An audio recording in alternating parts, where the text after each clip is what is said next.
Hello everybody and welcome. We're having a look at a brand new ship.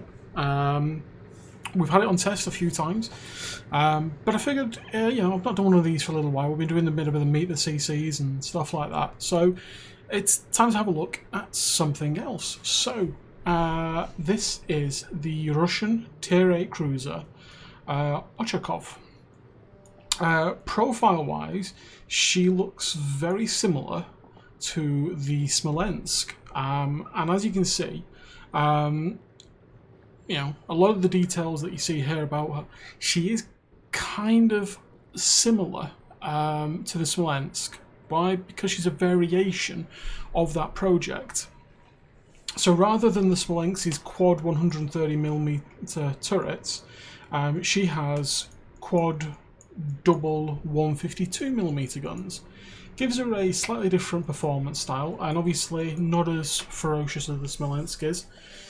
Similar kind of armour profile though as well, but down here at tier 8 with slower firing guns. 6.1 seconds, 9% chance of fire, but just as quick in terms of shell travel and things like that. We've got the torpedoes. We don't have the smoke, so we're okay there, but we do have a very handy, nice little radar. 10 kilometers is shorter than your normal radar that you would expect on the Russian ships, and 20 seconds is a little bit low, but perfectly usable. She has a decent 5 kilometer hydro. She has defensive AA as well. But yeah, she's an interesting ship. We've played some games in her. I've done some back-to-back gameplay with her, the Kutyov, the Chapayev, and the TcFreer Bagaton. More on that ship in a later video to follow. How have I find her to play? She manoeuvres very much like the Smolensk does. She is stealthy, just like the Smolensk. Torpedoes, yeah, we're pretty used to those. 8 kilometers, 56 knots is not brilliant, but perfectly usable. 5 on each, quintuple launches on either side. The guns, as we said, are the 152mm guns as opposed to the quad 140s. AA is very respectable, and again, low on the HP side of things, but that's what we've started to expect from this class of ship. Comparison-wise, if you like the Smolensk, which is a bit of a weird thing to say, but if you like how the Smolensk manoeuvres, not particularly her artillery, but her manoeuvrability, her stealthiness, etc., she is a nice ship to play.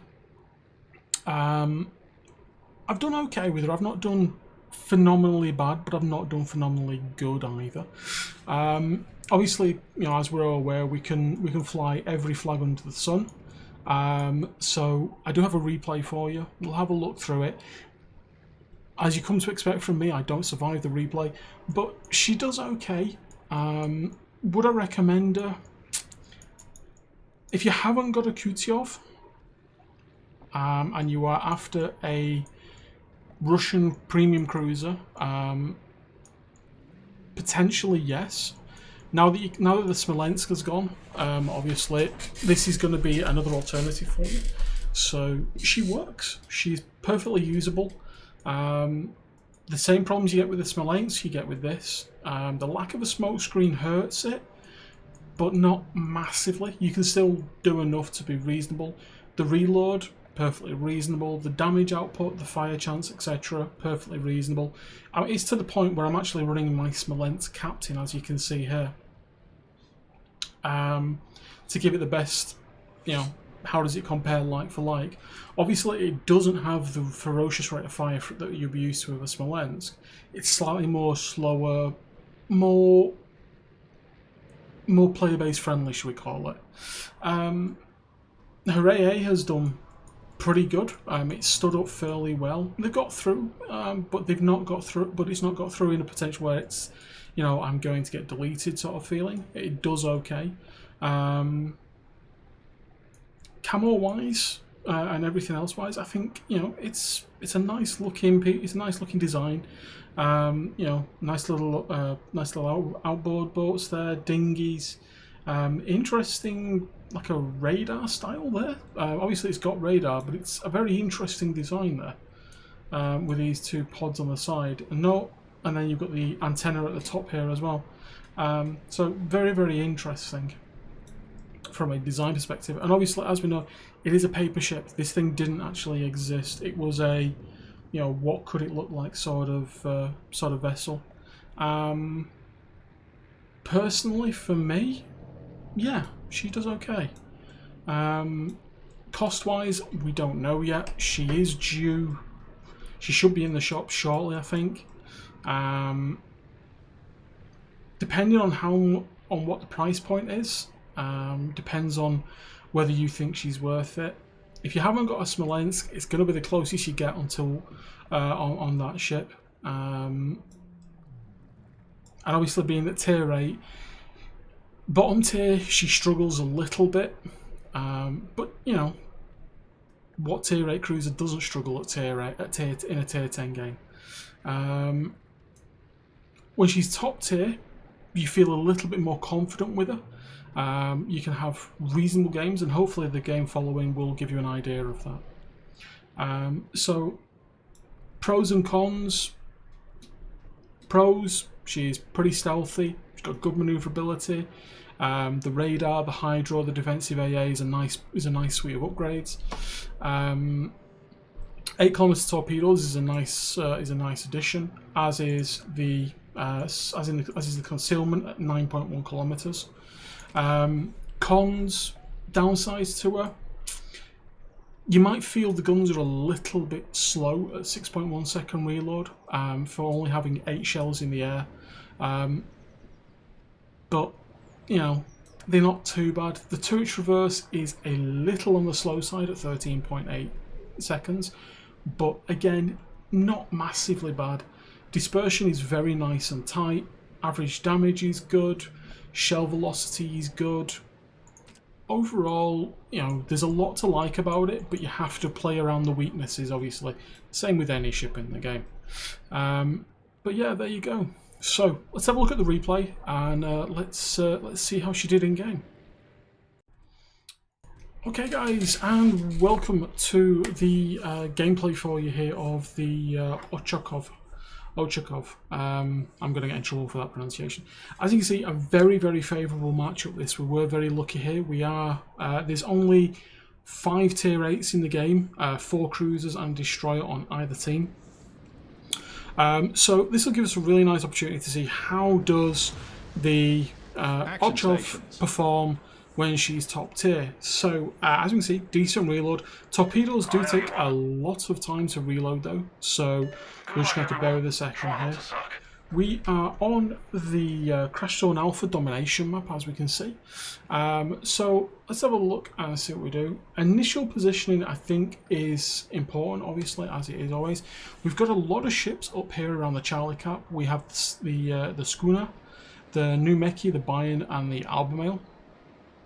We're gonna hang a left, and what we'll do is we'll have a look from my point of view as I'm playing here as well. So there's Midway in his new mech. We've seen what we can do with the new mech. We do like that ship. A little bit of a wiggle, but we are quick enough that we're not going to cause too much of an issue and get in his way. The Schooner is going in towards sea at a nice rate, and we're just gonna head that way. Torpedo reload, as you can see, is a very long time on this ship. A bit of a drawback if you like to use the torpedoes, but you'd have a set either side.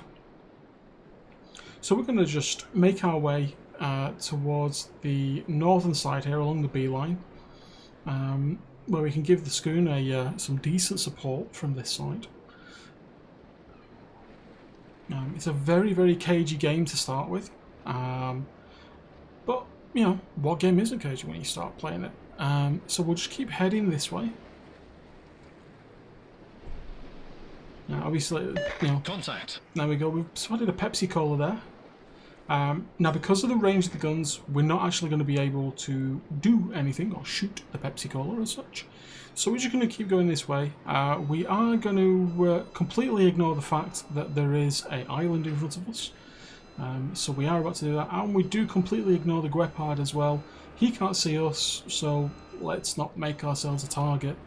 In the meantime, we'll come to a stop. We'll wonder why we've come to a stop. Suddenly realise that, oh dear, we need to be doing something. And we'll go full astern.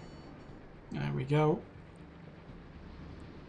We'll wait for the bow to swing just a little bit. Switch our rudder angle and go forward. Luckily nobody saw us there, so we got away with that one.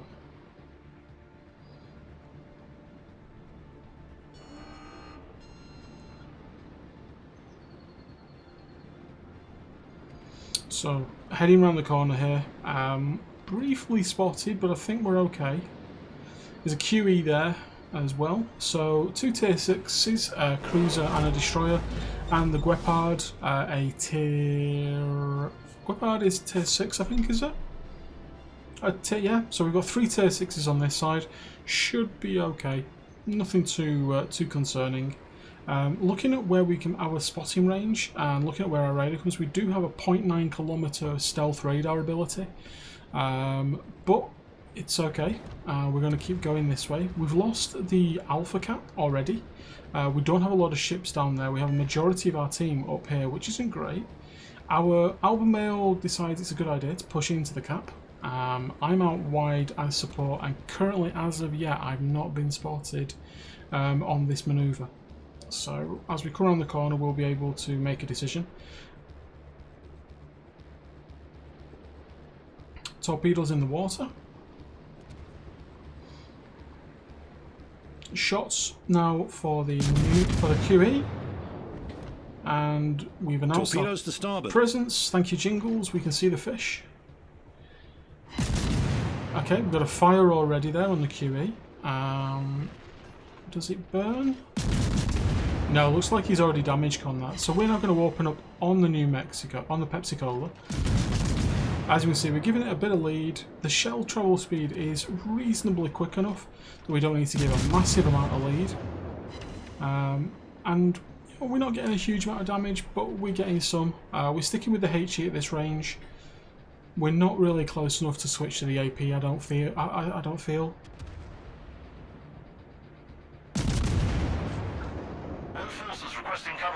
Still putting some fire down towards the Pepsi-Cola there, so we landed our shells on his stern. 3.5k there with 5 penetrations out of our 8 shells. Followed by a further 3.2k, and we took out something important there, so that's nice. Then we spot the QE who's turned away. We're going to open up at range. QE's turning just a little bit, so we're not going to get as much damage, obviously. The QE more heavily armoured as such, but we are looking for that fire.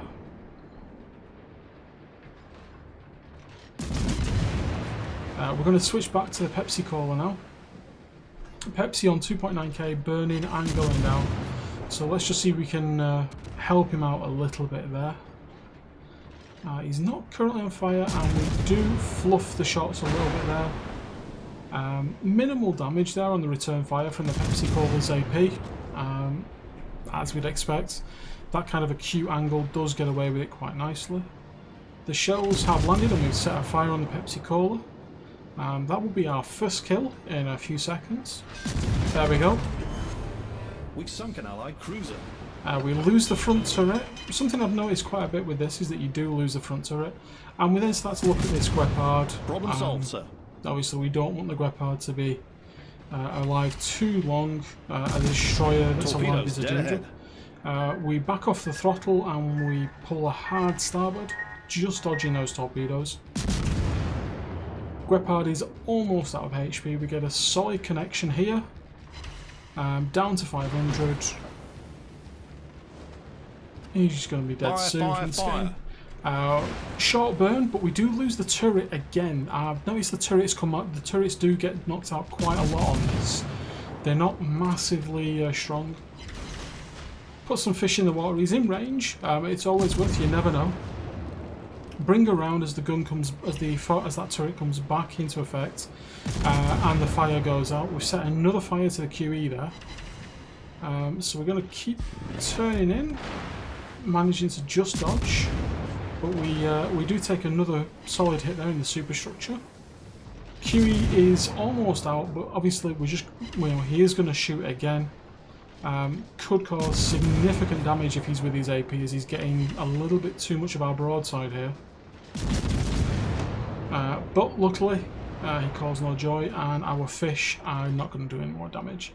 So 37k, nothing mega spectacular at the minute, just a relatively normal tier 6 game. Normal tier 8, tier 6 game. We've done very well. We've done very well. We've taken Charlie. We're now pushing down into Bravo. We have a slim HP lead, points lead, but obviously because they all 2 caps, they're going to earn more points. We're not spotted, so we know that the enemy destroyers are not within 10 kilometers of us, which is fine. The Nagato is running away from the our Bayern and Nagato. Although our Nagato is taking a slightly longer route, and our Bayern may want to consider getting out of there with his HP at the minute. So there's a destroyer within 10 kilometers of us, within 9.1 kilometers of us. We really should pop our radar. However, I haven't done yet. We're just going to carry on trucking forward, looking for shots. I think we're going to go for the Nagato. The Nagato would be a good farming solution now. Get some more damage out of this game. So we're still munching forward.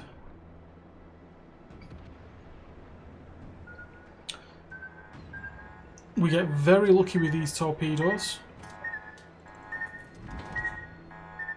And commence Operation Farm.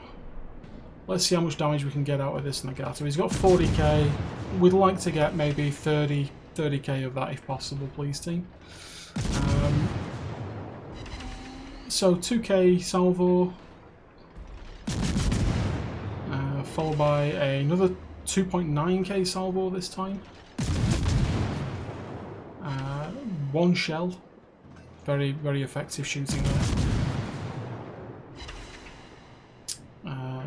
Quite a few shatters and non-pens there with the HE. That's a little bit better, but still not the level we're after. New Mexico is there, he's broadside onto us, and he's eyeing us up for a nailing.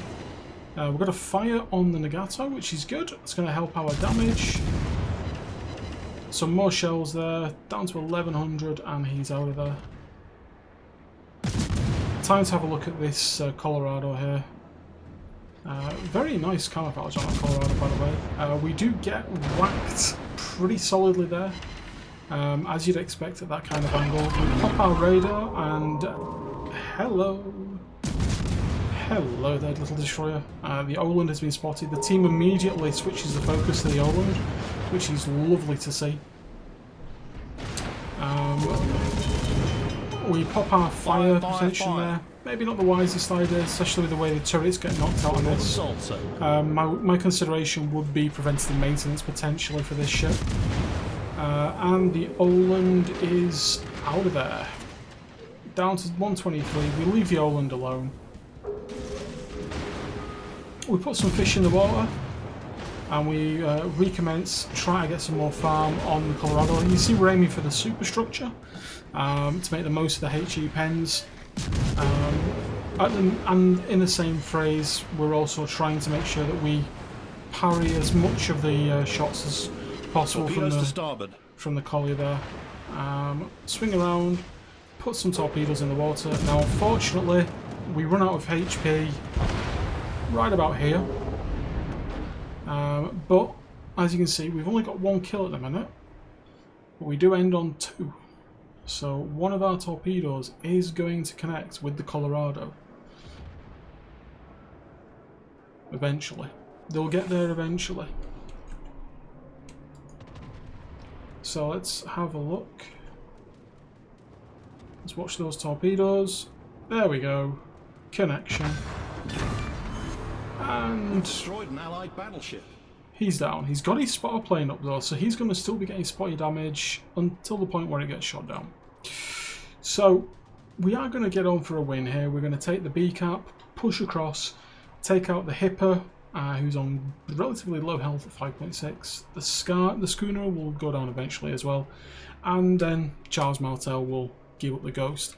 And we'll then take a look at the post-game results. So, we'll probably go to the post-game results so you guys can see them. But in the meantime, I hope you've enjoyed this look at this new ship that we've got coming in. This is a final version of the ship as well. So, as you've seen her here is how you're going to see her when she does come to the game. I hope you've enjoyed it. As always, follow, like, subscribe, etc, etc. Would really help. We're getting on towards nearly 700 subscribers on the channel, so we're pushing up for that. We're pushing for the 1,000. Would really appreciate it if you did and you enjoyed it. Anyway, Try not to do anything stupid. enjoy the post-game results, and I'll see you on the next video, guys. Thanks, and see you soon. Bye now.